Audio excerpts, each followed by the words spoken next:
अस्सलाम वालेकुम गाइस, मेरा नाम है अली और अल्हम्दुलिल्लाह मैं अपने channel daily horror stories by Ali से एक बार फिर अपने सामीन के साथ मौजूद हूँ। मैं उम्मीद करता हूँ कि मेरे जो भी लिसनर्स हैं, ये दुनिया में जहाँ भी मौजूद हैं, मेरे सब्सक्राइबर्स, मेरे चाहने वाले, मेरे वेल विशर्स, ये खैरियत से हैं, खुश हैं और इनकी ज़िंदगी बेहतर गुजर रही है। तो अल्लाह ताला मेरे तमाम सब्सक्राइबर्स को, मेरे चाहने वालों को, मेरे सपोर्टर्स को, हम सबको सेहत दे, ज़िंदगी दे और हमारे तमाम कामों में आसानियाँ फरमाए। अच्छा, वो तमाम लोग जो मेरे चैनल पे जिन्होंने न्यू ज्वाइन किया है, तो जैसा कि मैं हमेशा रिक्वेस्ट करता हूँ कि अज़राए करम मेरे इस चैनल को सब्सक्राइब कर लें और ना सिर्फ सब्सक्राइब करें, स्टोरीज़ को सुनें। और अगर आपको ये स्टोरीज़ पसंद आती हैं तो अपने सर्कल में, अपनी कम्युनिटी में, अपने चाहने वालों में इस चैनल को, जो कि आपका चैनल है, इंट्रोड्यूस करवाएं। इसके साथ साथ उन तमाम लोगों का शुक्रिया जिन लोगों ने कमेंट्स किए और कुछ नाम हमारे पास मौजूद हैं। तो सबसे पहले हम जमील साहब का नाम ले लेते हैं, क्योंकि अगर इनका नाम मिस हो जाए तो नाराज़ हो जाते हैं। तो जमील भाई, आपका 2 दफ़ा शुक्रिया कि आप लाइक भी करते हैं, कमेंट भी करते हैं और सपोर्ट भी करते हैं। मिस ज़हरिश शहजाद साहिबा, शुक्रिया आपका। मोहम्मद अदील भाई, मुस्तफ़ा हॉरर स्टोरीज़ वाले भाई हमारे, बहुत शुक्रिया आपका। उबैद फ़ज़ल साहब हैं और आसिफ़ खान साहब हैं, शमीम अख्तर साहिबा हैं और इसके अलावा सलीम तिरमिज़ी हैं, जैन साहब हैं, मिस काशफ़ा हैं, ख्वाजा बिलाल साहब हैं, सनी भाई हैं, हारून नज़ीर साहिब हैं और मिस गुल हैं, खतीजा सद्दाम हैं, तस्लीम कौसर हैं, उरूज हैं, अतिया मसूद साहिबा हैं और इसके अलावा एक और हमारे भाई हैं, मुस्तफ़ा अली दार, फ़रहान ख़ान साहब हैं, आसिफ़ ख़ान साहब हैं, समीना करम हैं। इन तमाम लोगों का शुक्रिया। और एक हैं इब्तिहाज आलम, सॉरी मैं आपका नाम नहीं ले सका था पहले भी। तो भाई आपका भी शुक्रिया। और जैसे कि आपको पता है कि ये मेरा चैनल है और we are in a phase के हम ग्रो कर रहे हैं और मुझे यकीन है और खुदा वाहिद पे यकीन है, जैसे कि सबको है, कि इंशाल्लाह जिस तरह मेरे लिसनर्स, मेरे सब्सक्राइबर्स मुझे सपोर्ट करते हैं, तो इंशाल्लाह हम और अच्छा टाइम देखेंगे। अल्लाह हमें ज़िंदगी दे, सेहत दे, हमें और कामयाबियाँ मिलेंगी। तो सबसे पहले इस वीडियो को लाइक कर दें। और आज की ये जो कहानी है, मैं आपको गारंटी करता हूँ कि जो कहानी मैं आपको सुनाने वाला हूँ, ये एक ऐसी कहानी है कि मेरे पास इसकी जो नॉलेज है, क्योंकि मैं उन साहब को बराह रास्त जानता हूँ, तो उनके फादर की कहानी है। हम कोशिश करेंगे कि जिनके साथ ये वाक़या पेश आया था तो उनके हिसाब से कहानी सुनाएं कि जैसे वो कहानी सुना रहे हैं। बेसिकली ये कहानी अयूब ख़ान साहब की कहानी है और ये 1993-94 की कहानी है। और ये बताते हैं उस दौर की कहानी है कि जब गुलिस्तान जौहर आबाद नहीं था और आबाद होना शुरू हो चुका था। राबिया सिटी वगैरह मौजूद थे और यहाँ पे बेंगलोस कुछ बन रहे थे। कुछ ब्लॉक्स ऐसे थे जो अब तक नहीं बने थे या आबाद नहीं हुए थे। तो ये अयूब ख़ान साहब जो हैं वो एक स्टेट एजेंट के तौर पे काम किया करते थे।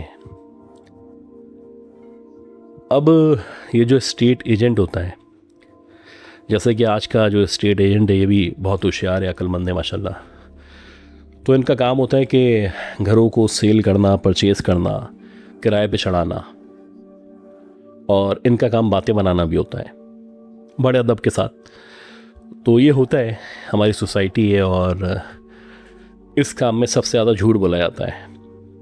मुझे नहीं पता कि आप लोग शायद मेरी बात को माने या ना माने, मुत्तफ़िक हो ना हो, लेकिन मैं मल्टीपल टाइम्स ऐसे लोगों से मिल चुका हूँ जो स्टेट एजेंसी का काम करते हैं और झूठ बोलते हैं, यानी 3 को 13 बताते हैं, 13 को 15 बताते हैं। तो खैर, बहरहाल किस्सा मुख्तसर, अयूब ख़ान साहब बताते हैं कि गुलिस्तान जौहर के एक ब्लॉक में एक बेंगलो का पता चला। बेसिकली बेंगलो नहीं था, खाली प्लॉट था, मतलब 3-4 कमरे उसमें बने हुए थे। आगे एक छोटा सा गार्डन था, बड़ा घर था 400 गज का। तो उसका पता चला कि भाई वो बहुत सस्ते में मिल रहा है। अब ये जो स्टेट एजेंट होते हैं ये आपस में राब्ते में होते हैं, यानी एक एरिया के तो ख़ास तौर पे राब्ते में होते हैं, क्योंकि कभी ऐसा होता है कि कोई क्लाइंट इनके पास आया, इनके पास नहीं है, तो ये कहीं से अरेंज करके किराए का मकान या सेल करने वाला मकान जो है वो उसकी सेटिंग बना देते हैं। अब इनको किसी सोर्स से पता चला कि भाई ये 400 गज़ का बंगला है और प्लॉट की कीमत में बल्कि उससे कम में मिल रहा है। अच्छा, बात ये थी कि वैसे आमतौर पे ये जो अयूब ख़ान साहब थे, ये जो इन्वेस्टर्स हैं उनको पकड़ा करते थे। उनको कहते थे कि भाई मौके का सौदा है, फ़ौरन ले लो। लेकिन जितने पैसों में ये मिल रहा था, तो अयूब ख़ान साहब बताते हैं कि इतने पैसे तो मेरे पास भी थे, यानी कुछ हाथ पैर मारता तो मैं अरेंज कर लेता। और मुझे पता था कि अगर मैंने इस प्लॉट को सिर्फ ख़रीदने के बाद यानी कि 3-4 साल छोड़ दिया तो ये डबल में बिकेगा। अच्छा, अब बात ये थी कि जो बीच में जो जिन लोगों से पता चला था, जब उनसे नंबर मांगे कि भाई मालिक मकान से बात करा दो, नंबर दे दो या कोई चैनल बना दो कि उनसे मुलाकात हो जाए, तो ये जो बीच के स्टेट एजेंट थे ये नंबर नहीं दे रहे थे। अच्छा, उस दौर में मोबाइल्स वगैरह तो थे नहीं, PTCL नंबर था।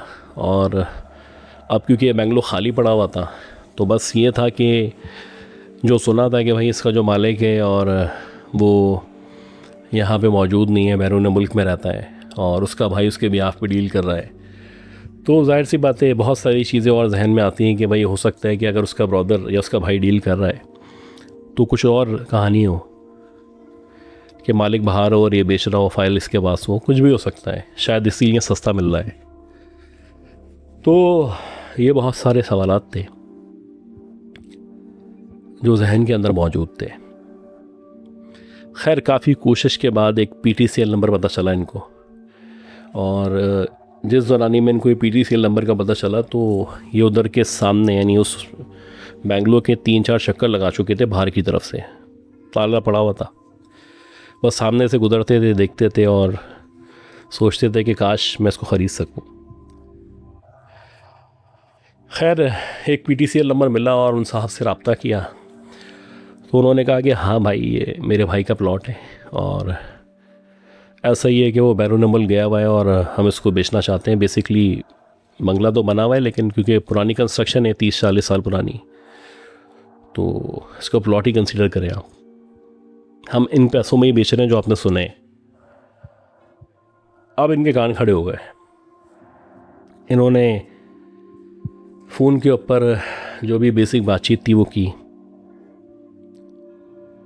और बातचीत करने के बाद ये तय हुआ कि भाई परसों यानी बरोज़ जुमेरात रात के 8-9 बजे के दरमियान आप भी वहाँ पे आ जाएं, मैं भी वहाँ पे आ जाता हूँ और आप मुझे दिखा दीजिएगा और पैसों की जो बातचीत है वो कर लेंगे, फ़ाइल की भी बात हो जाएगी और हो सका तो मैं आपको उसी दिन कुछ टोकन या बयाना दे दूँगा।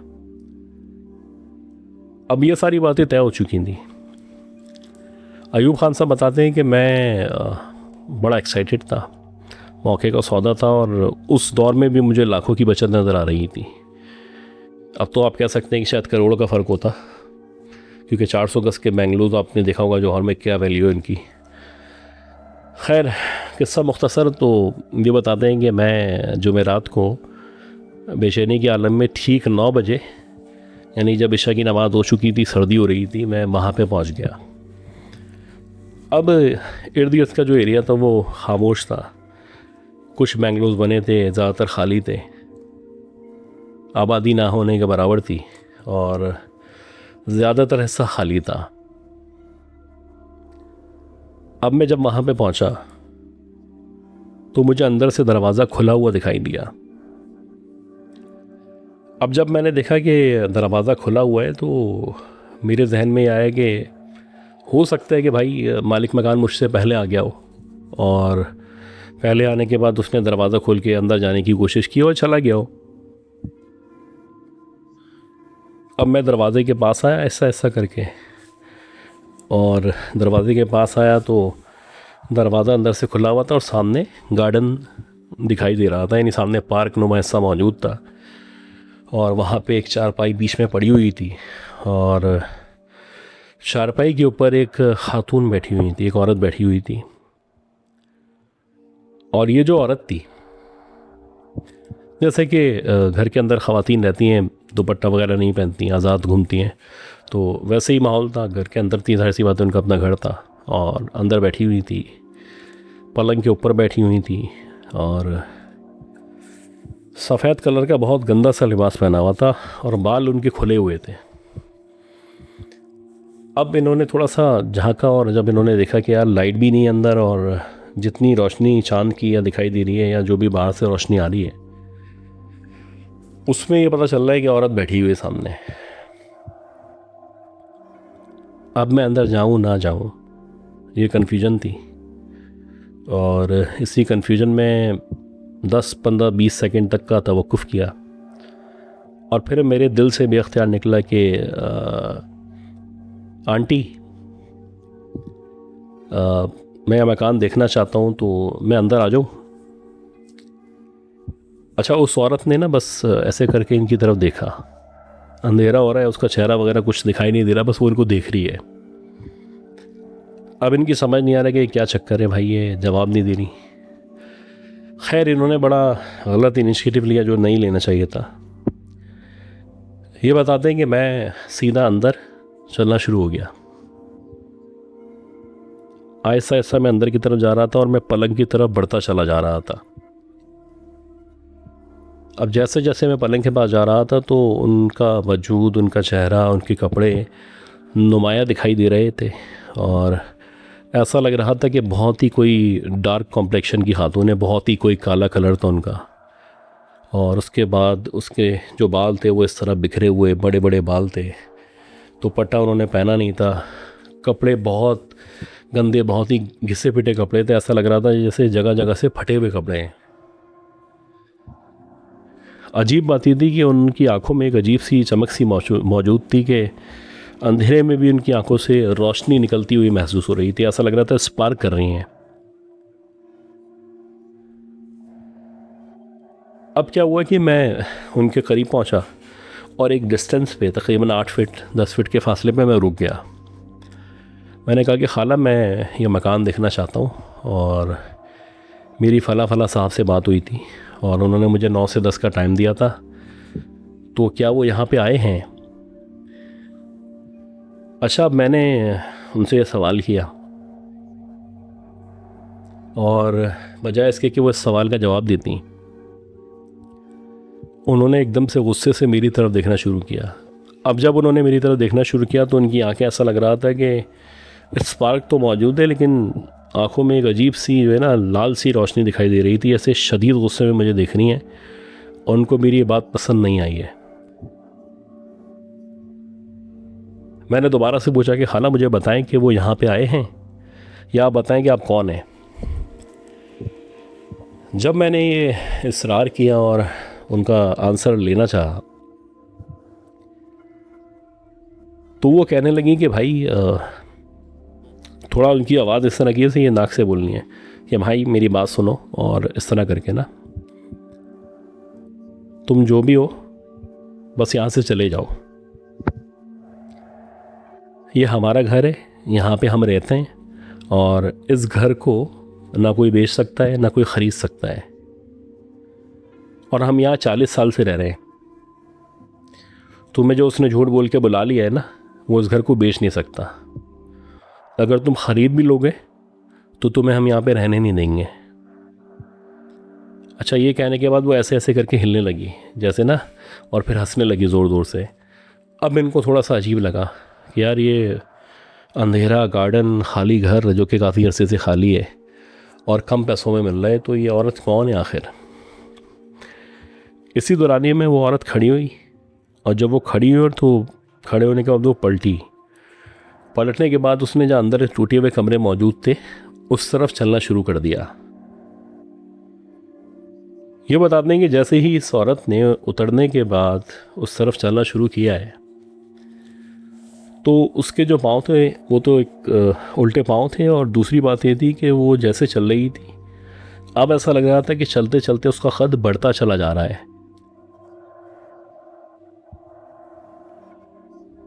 यानी पहले उसका जो कद था वो नॉर्मल 5 सवा 5 फीट का था, और जब वो मुड़ के पलट के उस घर की तरफ या टूटे हुए कमरों की तरफ चलती चली गई है, तो अब उसका कद लग रहा था जैसे वो 7 साढ़े 7 फीट के दरमियान हो चुका है।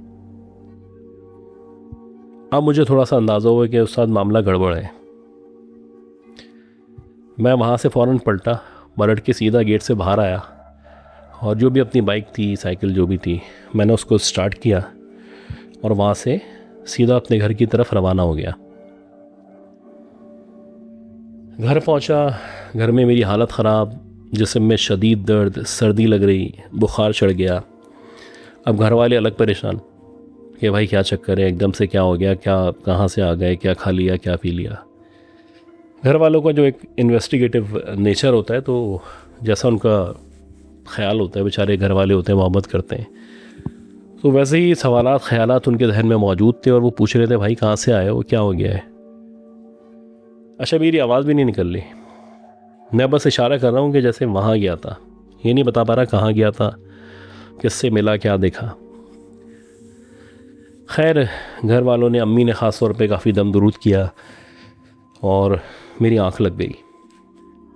अगले दिन मेरी आँख खुली तो तकरीबन शाम के 4 साढ़े 4 बजे का टाइम था, और मैं बड़ा लंबा सोने के बाद उठा था। मेरे जिस्म में दर्द वैसी था, लेकिन बुखार कम हुआ था। अब मेरी आवाज़ निकल रही थी, मैं बात कर पा रहा था। खैर, मैंने अपनी अम्मी वगैरह से बातचीत की, उनको बताया। उनको बताने के बाद जब मैंने ये पूरा किस्सा उनको सुनाया, तो उन्होंने कहा कि उस मकान के मालिक वाले जो लड़का था, जिसका नंबर था तुम्हारे पास है, उसको कॉल करो। अब उसको कॉल की और उससे पूछा कि भाई कल मैं आया हूँ और वहाँ पे मैंने ऐसे ऐसे देखा है। तो वो कहने लगा कि भाई अव्वल तो बात ये है कि मैं वहाँ पे आया था, लेकिन थोड़ा लेट हो गया था, और जब मैं आया तो वहाँ पे कोई मौजूद नहीं था। और जिस तरह से आप बता रहे हैं कि आप गए, दरवाज़ा खुला था, अंदर एक औरत बैठी हुई थी, उसका ऐसा हुलिया था, तो ऐसा तो कुछ भी नहीं है। दरवाज़ा तो बाहर से बंद है, अभी भी ताला लगा हुआ है, आप चाहें तो चल के देख लेते हैं। अच्छा, ये सुनने के बाद मेरी तो हिम्मत नहीं थी, लेकिन जो मेरा भाई था वो कहने लगा कि भाई मैं जाके देखता हूँ। अब क्योंकि मगरिब हो ही नहीं थी, असर के टाइम, मतलब समझ लें असर का टाइम चल रहा था, मगरिब में भी टाइम बाकी था। तो मेरा भाई उस मालिक मकान का जो दावा कर रहा था उसके साथ गया, और दोनों ने बाहर से देखा कि बाकायदा यहाँ पे ताला लगा हुआ है, दरवाज़े पे, इवन ताले पे भी मिट्टी जमी हुई है। यानी कि अगर कोई आएगा, दरवाज़ा खोलेगा, ताला खोलेगा, तो उसके ऊपर जो मिट्टी लगी होती है वो हट जाएगी। लेकिन अजीब बात ये थी कि मिट्टी वैसे ही लगी हुई थी, ऐसा लग रहा था जैसे महीनों से, सालों से कोई नहीं आया। और सबसे हैरानकुन बात ये थी कि अंदर ना कोई पलंग था, ना कोई ऐसी चीज़ थी। बाहर से झांकने पे जब इन्होंने देखा, खैर भाई को भी अंदाज़ा हो चुका था कि जो कुछ दिखाया गया, जो कुछ नज़र आया, वो एक मैसेज था, और वो मैसेज ये था कि भाई इस घर को नहीं ख़रीदना है। खैर भाई वापस आ गया, मालिक मकान अपनी बात पे कायम था। वो कहने लगा ऐसा कुछ नहीं है, और आप लोग बात को बढ़ा चढ़ा के बयान कर रहे हैं, दिस एंड दैट और बला बला। अब जब भाई घर आया तो उसने मुझे बताया, बातचीत हुई, तो फिर ये पता चला कि भाई ये मकान वाकई में 30-40 साल से खाली है, और जो मालिक मकान जो बेचने की बात कर रहा है, उसका कोई भाई जो भी था वो उसके नाम कर दिया गया था, लेकिन उससे पहले उनके भी अब्बू के नाम था। तो ये इस मकान की जो मिल्कियत है तब्दील होती चली गई है, लेकिन यहाँ कोई रह नहीं रहा। यानी काफ़ी अरसे से, सालों से घर खाली है, बंगला खाली है, और कोई यहाँ पे रह नहीं सकता। जो भी इसको ख़रीदना बेचना चाहता है उसके लिए जो है मुश्किलात पैदा हो जाती हैं, और कोई रहने का सोचता है या ख़रीदने की कोशिश करता है तो उसके घर में कोई बीमार हो जाता है या डेथ हो जाती है। तो आज भी वहाँ पे उस जगह वो बंगला, या वो आप कह सकते हैं छोटी सी कोठी मौजूद है, और आज भी वो वैसे ही खाली है। वैसे ही उधर बहुत सारे किस्से कहानियाँ जो है मशहूर हैं, और लोग उस हवेली के बारे में, उस बंगले के बारे में बहुत सारी बातें किया करते हैं। तो एक ऐसी स्टोरी थी जो बड़ी इंटरेस्टिंग स्टोरी थी, और उम्मीद करता हूँ ये स्टोरी आपको पसंद आई होगी।